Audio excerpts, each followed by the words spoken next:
Bonjour, je m'appelle Caroline Favchamp, je suis institutrice spécialisée en Belgique et maman d'un enfant ayant des besoins complexes de communication et moteur. Aujourd'hui, nous allons parler d'une petite activité qui permet de comparer en situation imagée pour donner du sens à l'expression terme à terme. Ce sera utile, par exemple, pour la correction du dénombrement d'une autre vidéo, pour assimiler les quantités. Mais en mathématiques, de toute façon, la correspondance terme à terme sera très utile.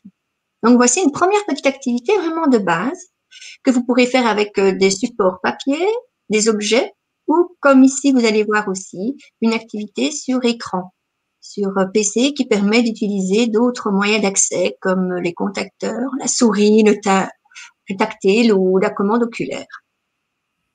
Donc, nous allons juste poser une question. Ce sera une petite activité assez courte, mais qu'il faut comme toujours répéter. Et c'est normal si au début, ce n'est pas compris, ce n'est pas réalisé. Le but ici, c'est d'apprendre et pas de vérifier que c'est acquis. Donc, c'est la répétition. Et votre exemple aussi, c'est un peu comme modéliser en CA qui va permettre de l'assimiler. Nous allons utiliser le moteur, mais nous allons utiliser aussi la verbalisation et le visuel. Donc, la première question que vous voyez ici, des petits lapins et des petites carottes, c'est y a-t-il assez de carottes pour chaque lapin? On laisse faire. On ne donne pas d'infos. À part peut-être que dans cet exemple que j'ai réalisé sur Boardmaker, on peut déplacer les petites carottes. Et les petits lapins ne sont pas déplaçables dans ce cas. On pourrait modifier si vous voulez que le lapin soit déplaçable, hein, sans souci. Il suffit d'appeler la case dans les options déplacer ou cible. Ce qu'on attend de l'élève, c'est qu'il donne une petite carotte à chaque lapin.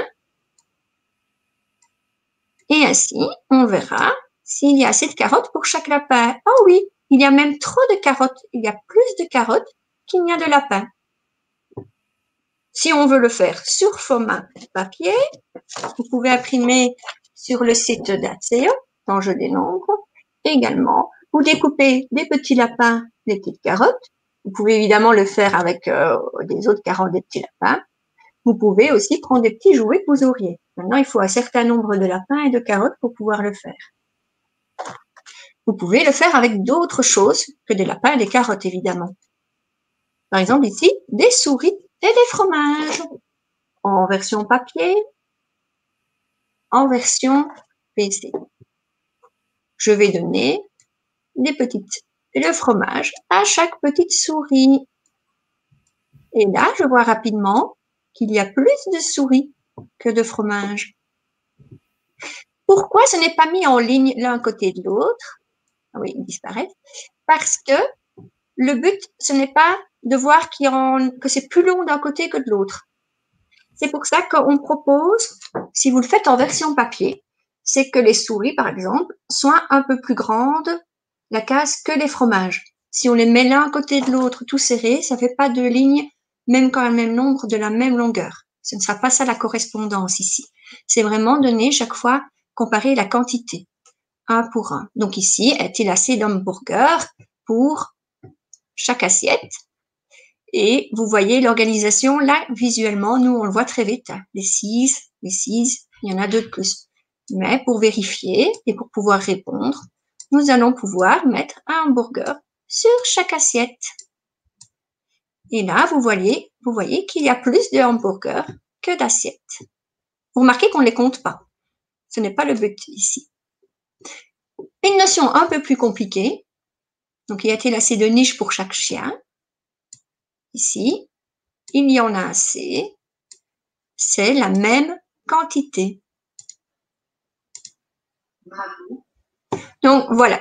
Ici, vous avez donc une petite activité en ligne que vous pouvez utiliser, qui est disponible seulement pour la lire. Celle-là, il faut Boardmaker 7 en version gratuite éventuellement ou Student Center.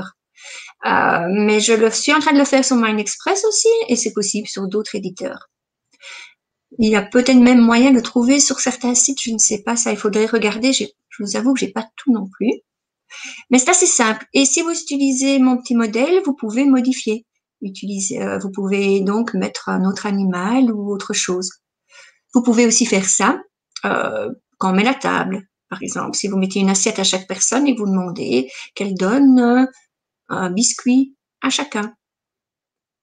Mais d'abord, vous avez des biscuits d'un côté et vous avez les personnes de l'autre et vous demandez est-ce qu'il y a assez de biscuits pour chacun. Et alors, on vérifiera en mettant un à chacun. Voilà. Donc, c'est une petite activité facile à faire. Et donc, vous pouvez faire nid-chien, fromage souris, cadeau enfant. Personne n'a un enfant et les vélos. Alors, pour Eva, le vaisseau spatial et des personnages de Star Wars, parce qu'il y a assez de vaisseaux spatiaux pour chaque personnage. Le ballet des sorciers, sur le thème Harry Potter, je sais que certains adorent aussi. Donc, y a-t-il assez de balais pour chaque sorcier? Et on peut faire la correspondance. Un balai pour Harry, un balai pour Hermione, un balai pour Ron. Et puis voir, ah oui, il y a plus de balais, ou il y a plus de sorciers, ou le même nombre.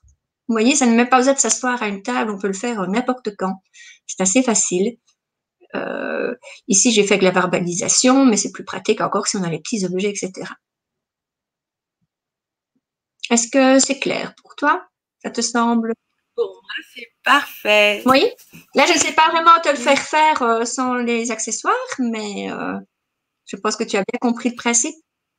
Oui, j'ai quelques idées avec Peppa Pig. Je pense que je vais pouvoir jouer avec les personnages de Peppa Pig à qui elle donnerait à manger. Des pommes de terre. Ils Oui, aiment c'est bien. vrai. Exactement, ils aiment bien les pommes de terre dans Peppa Pig.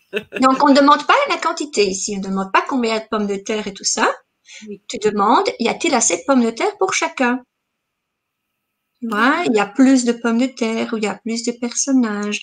Tu n'oublies pas de toujours verbaliser. Alors évidemment, utilise aussi ton petit cahier, ton outil CA, quel qu'il soit.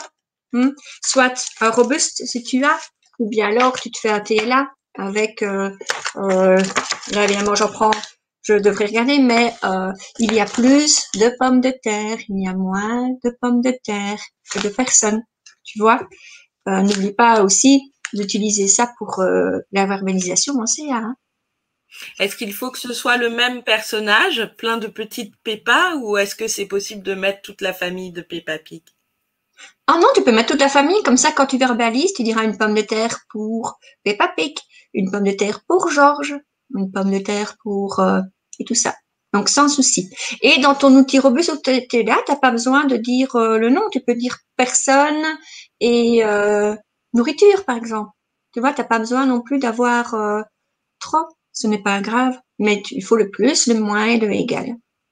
Je vais essayer de faire le petit TLA pour ceux qui auraient besoin, mais normalement, si on a un outil robuste, c'est facile. Et je vais noter de faire le petit TLA et de le partager. Merci Caroline. De Merci rien. et à bientôt.